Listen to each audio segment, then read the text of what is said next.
सरकारी नौकरी का सपना होगा पूरा। सीईटी, राजस्थान पुलिस, पटवारी, वीडियो, ईओआरओ, शिक्षक सहित अन्य भर्तियों की तैयारी के लिए अभी डाउनलोड करें तैयारी कर लो ऐप। 53,750 पदों पर आयोजित हुई चतुर्श्रेणी कर्मचारी भर्ती के अभ्यर्थी इस समय उधेड़-बुन में हैं। एक वर्ग है जो चाहता है कि इस भर्ती का परिणाम जल्द से जल्द जारी किया जाए, इसके लिए चाहे पीएच और प्रोविजनल मामलों को होल्ड पे रखना पड़े।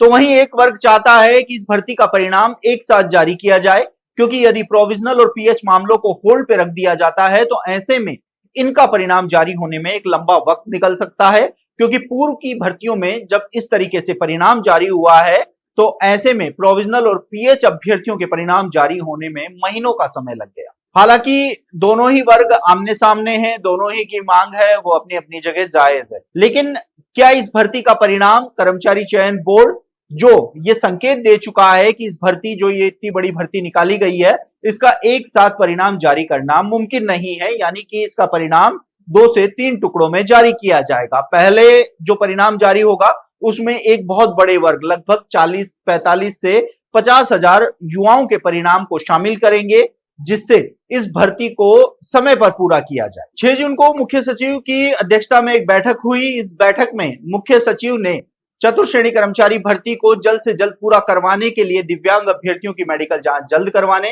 साथ ही भर्ती प्रक्रिया को तेज गति से चलाने के निर्देश। और मुख्य सचिव के इस निर्देश के बाद कर्मचारी चयन बोर्ड अध्यक्ष मेजर जनरल आलोक राज ने भी इस भर्ती को लेकर संकेत दिए हैं कि इस भर्ती का जो पहला परिणाम है वह अगस्त में जारी हो सकता है, यानी कि पीएच और प्रोविजनल मामलों को छोड़ते हुए परिणाम जारी किया जा सकता है। हालांकि बोर्ड अध्यक्ष ने यह भी कहा है कि एक बड़ी संख्या में अभ्यर्थियों का मेडिकल जांच हो चुका है, ऐसे में दिव्यांग अभ्यर्थियों के जो पीएच अभ्यर्थी हैं उनका परिणाम भी पहली सूची में जारी किया जा सकता है, यानी कि पहला जो परिणाम जारी होगा उसमें जारी हो सकता है।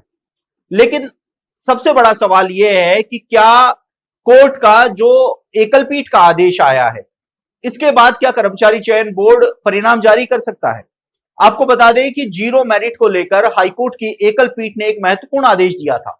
उन्होंने कहा था कि सरकारी भर्तियों में न्यूनतम अंकों की अनिवार्यता होनी चाहिए और इसी को लेकर हाईकोर्ट ने जिन भी वर्गों की जीरो मेरिट की थी उसको रद्द करने का फैसला सुनाया था, साथ ही न्यूनतम अंकों की अनिवार्यता भी लागू करने की बात कही, जिसके बाद बोर्ड की ओर से अब इस फैसले को खंडपीठ में चुनौती देने की तैयारी की जा रही है। हालांकि हाईकोर्ट की अभी छुट्टियां चल रही हैं, बोर्ड ने अभी तक इस पर जो ये फैसला है इस पर चुनौती नहीं दी है। ऐसे में उम्मीद ये की जा रही है कि जुलाई के अंदर हाईकोर्ट की खंडपीठ में कर्मचारी चयन बोर्ड की ओर से एकल पीठ के इस फैसले को चुनौती दी जाएगी। अब यहां पर भी दो जो स्थितियां हैं वह बनती हुई नजर आ रही है। यदि खंडपीठ की ओर से एकल पीठ के आदेश पर स्टे लगाया जाता है तो ऐसी स्थिति में कर्मचारी चयन बोर्ड परिणाम जारी करना शुरू कर सकता है। बोर्ड अध्यक्ष ने इस बात का भी स्वीकार किया है कि हाईकोर्ट के फैसले से पहले वो परिणाम जारी करने से बचेंगे। यदि वह पहले परिणाम जारी करते हैं तो ये भर्ती और भी कानूनी अड़चनों में अटकती हुई नजर आ सकती है। ऐसे में खंडपीठ के आदेश पर अब सबकी नजरें टिकी हुई है।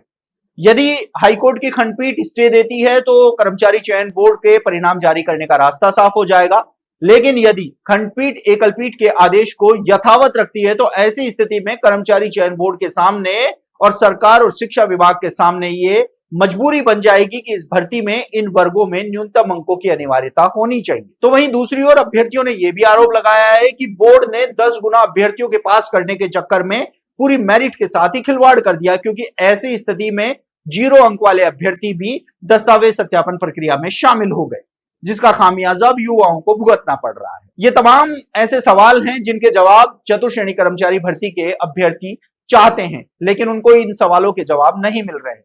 ऐसे में अब आने वाला समय बताएगा कि कोर्ट में होने वाली सुनवाई, कोर्ट के द्वारा लिया जाने वाला फैसला, साथ ही इस भर्ती का परिणाम कितने टुकड़ों में कब तक जारी होगा, इन तमाम सवालों के जो जवाब हैं उनका इंतजार चतुर्श्रेणी कर्मचारी भर्ती के अभ्यर्थी कर रहे हैं। आप देखते रहिए एजुकेशन नगरी, मैं हूं ललित वर्मा।